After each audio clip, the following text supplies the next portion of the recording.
morning everyone from really sunny England. It's so sunny today, it's lovely. So in today's video I actually have a bit of a surprise for you guys. There's a project that I've been working on for quite some time now. It has taken me a lot longer than I thought it would. So this was meant to be with you guys probably about a month ago, but yeah, things have just happened and it's taken longer than I kind of imagined. But I'm really excited to show you. So we wanted to have something that kind of commemorated the end of an era, the end of the chateau, something for us to keep so that we could remember everything, and also something for you guys to keep if you wanted one, to remember all of the work that we've done and all of the fun videos that we've had. So I have made something that I really hope you guys like, and let me show you what I've made. And here is your first clue. So you guys would have seen in a previous video, a couple of months ago, we got a 3D printer, and I was so excited by this that I really wanted to try have a go at making some 3D designs myself. So you can see I've made a little chateau.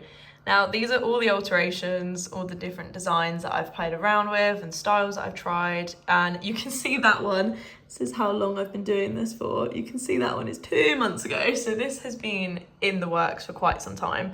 But let me show you some of the things that we've made.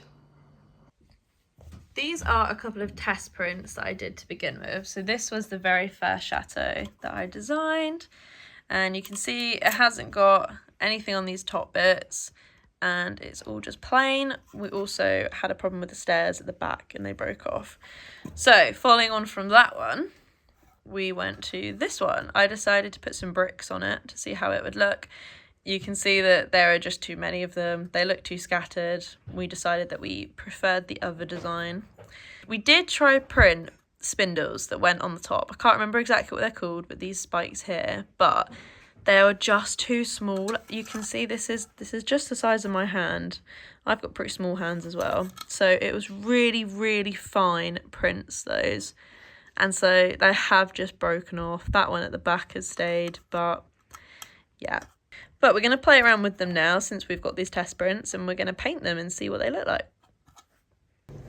So there is mine. Bearing in mind we had very bad paints to do this and no tiny brushes, I think that it turned out pretty good. And there is Matthew's monstrosity. He gave up. He accidentally did the colour, you can kind of see, too pink. But they look, well, mine looks pretty cool. So let's have a look at how this one turned out. There it is. I think that looks awesome. I really like that. I really like the detail on it. It's a really nice size. It's not too big. It's not too small. The only thing I'm thinking is potentially having the windows in a different colour. I have looked into this and it will take a lot longer to print, but I think that would look cool. I also think we need to make a base for it. These are all the supports inside. You can see they look like trees. They're really strange. Potentially windows and potentially a base. I've had a play around with a couple of different base colours. This was the one that first came to mind, a green one like the grass. Personally, I don't like this. I think it looks a bit tacky. It looks a bit child coloured. I'm not a huge fan. So moving away from this colour, we then decided, well, what if we do a brown base? Thought it would look quite nice, a contrast. But when putting it on, the colours kind of clash. It doesn't work very well. I don't like the two tones of brown. Yeah, just not a fan of that. So when I was thinking, what colour do I think represents the chateau? And it made me think, well, we definitely need some gold in there. And I thought a really good contrast to the gold would be black. I then tried this, and I think this looks awesome. You've got the gold out, Mum. Gold leaf. I've missed the gold leaf. What are you doing? We thought we'd have a fiddle and a play and try and paint this Chateau de la Ferte logo in gold, obviously. Obviously. So we need a steady hand for this and a little paintbrush. I'm just going to use an old paintbrush or a cheap one. See how it goes. And you've got a lot of practice at that.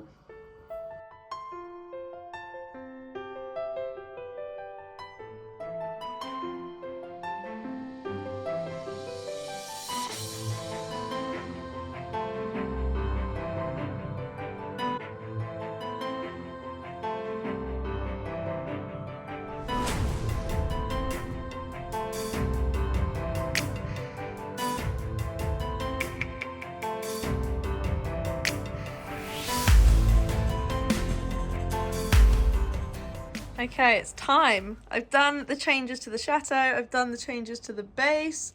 It's time to see what it looks like. Oh, it looks so good.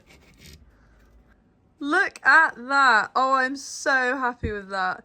The windows look great. It needs a little bit of a clean up, but the windows are awesome. The base looks so good. I'm so happy with that. I think we need to get a bit of gold on the tips and gold on the Chateau de la Ferte. And I'm so happy. I can't believe I've made this. I've put so much work into this, so I really hope you guys like it. I've had so much fun designing it and printing it and trying all these different designs. So I really hope you guys like it. It's been so much fun. It's such a nice way to say goodbye to the chateau.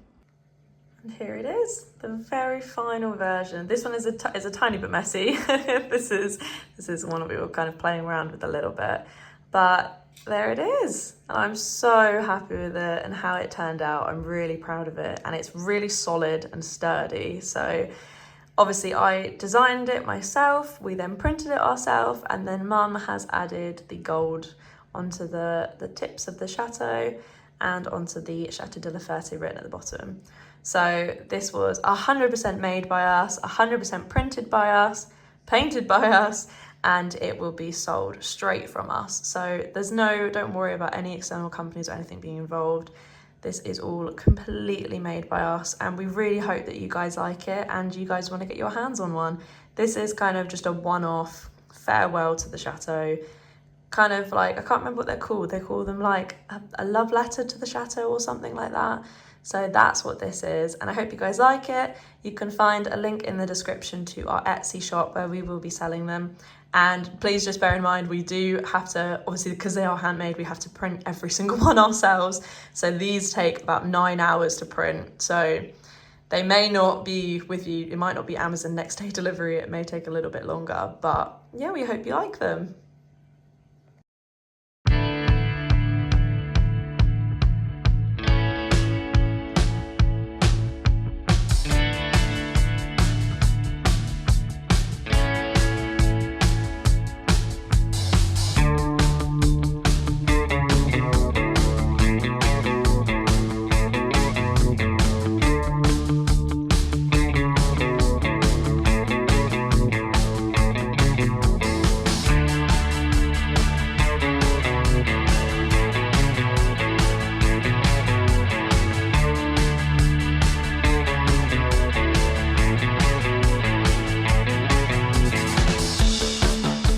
Well, while we're in London, we're going to bomb up and down the Thames. Now, top tip, try and jump on one of these boats. They do an Uber, or if you can see that, it's City Cruises. I think it's £24 each to stay on it all day. You can just go up and down London Eye to sort of O2 area. The sun's out, sit up top and relax.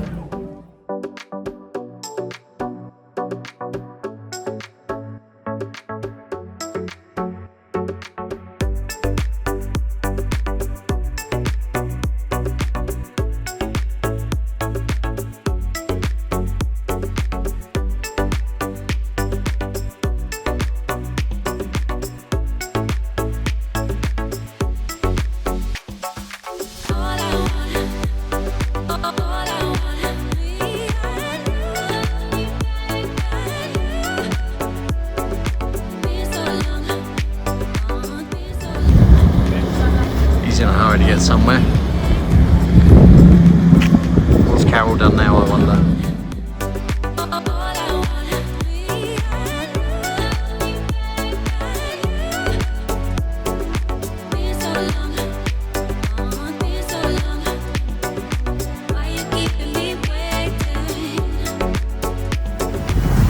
Now, if I've got this right, this estuary here, where it says that, you take a canal boat. This will take you right up to the Midlands. When I say Midlands, Birmingham. It might take you 3 weeks, but it shows from here in London.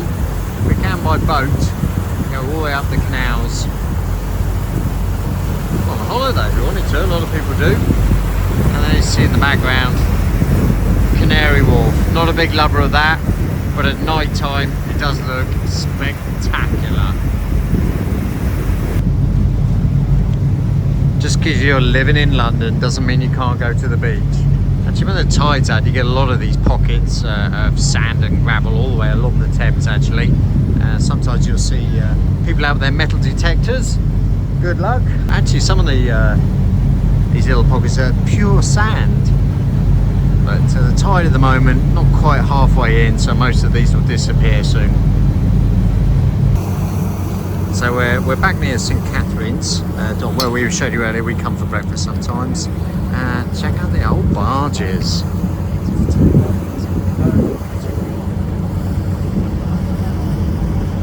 As you see just in the distance, Tower of London and the Sky Garden.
Just had a quick word with them, and they've agreed to put the bridge up for us for Halloween. So here we go. If you've never seen the bridge go up, I'm giving you an exclusive. I'm going to have another word with him because he's spinning the boat round without telling me. But there you go.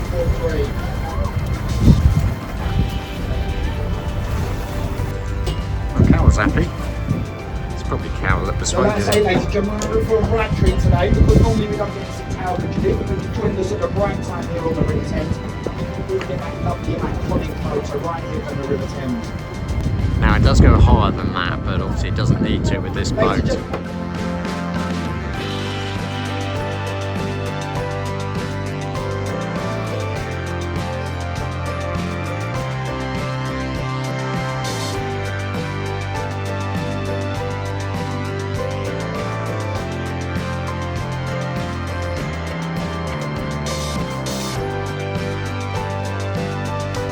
Here we are at the back of the Royal Horse Guards, the chateau that Carol absolutely loves. Well, so do I actually. Don't really come into these gardens much. Fortunately no sun now, the sun has dropped behind the actual chateau itself. We don't come here because we can't afford it. No, it's way out of our price range. I'm not even sure I could afford a coffee in here now. You're taking me for a beer, you said earlier. A beer on the boat. A beer on a boat. I'm a bit windswept now.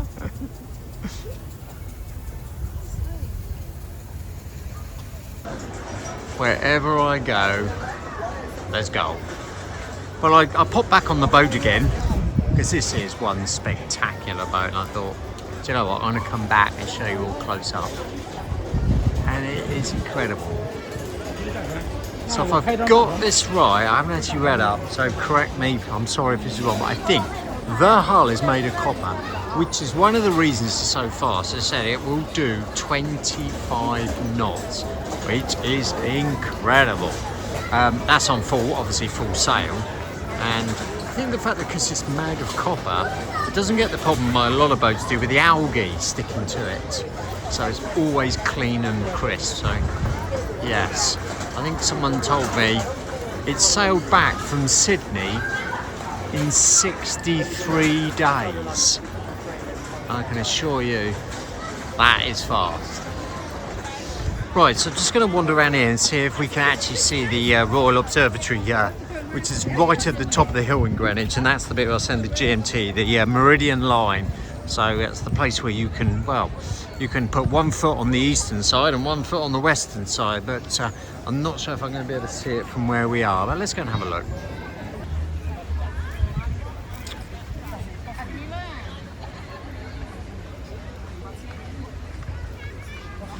So we're still at Greenwich. I'm just showing you this. There's so much to do here. In fact, you don't really get a lot of tourists. People wander up as far up as here.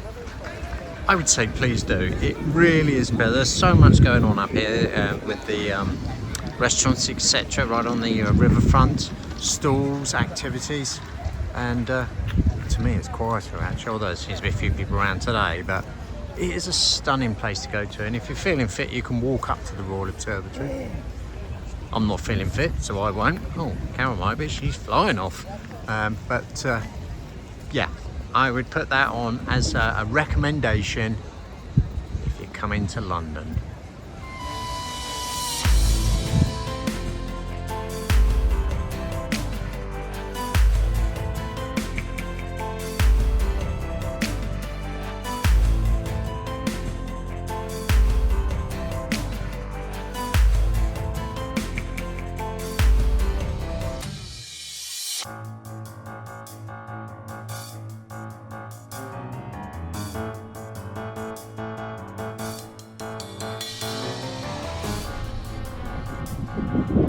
So as promised, in the distance, the Royal Observatory, which I'll try and zoom in, up on the top of the hill. Now, there is East meets West, Carol meets Adrian. Now, if you could see, I'm hoping it comes out, there is a red ball which is up there on one of the towers. Now, this is what they used to use back in the day to set their time on the boats on the Thames. So that would be lifted up 5 to 1, was it? Hell?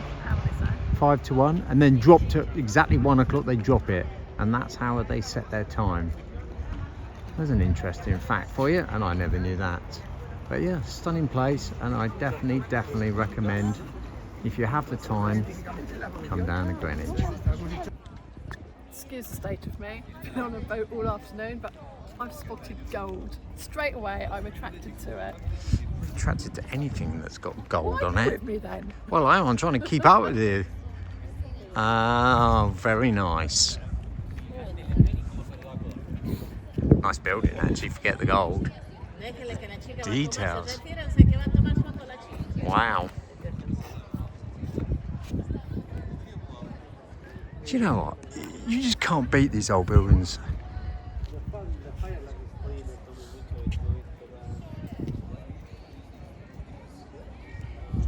And then in the background, the modern world. Yuck. So earlier on when we left, you may have seen on our video that this Indian warship is alongside HMS Belfast. It's a shame we missed it going under the bridge actually, but it needs 2 tugs to bring it out. Obviously one's towing it out, and as you'll see at the front, just in case they need to hit the anchors, there's another one. It's quite well over this side though. I mean, I'm surprised it's not really going up the middle, but it gets priority. So all of us on cruise ships or whatever have to give way. And why wouldn't you with a gun looking at you? There they all are on there. Obviously done their stop. Well, there's the old barges, and if anyone's wondering what the hell are they growing trees from there, the old English law was if you grew a cherry tree from your barge, you had free moorings, and they're still trying to get that. So you'll see on those barges lots of cherry trees to get the free moorings. God, the amount of rules that you get around it that have changed over the years. But the window tax one, where people used to be taxed by how many windows they had, and then of course they started filling them in. And that's where we get that expression. Daylight robbery. Well done, darling.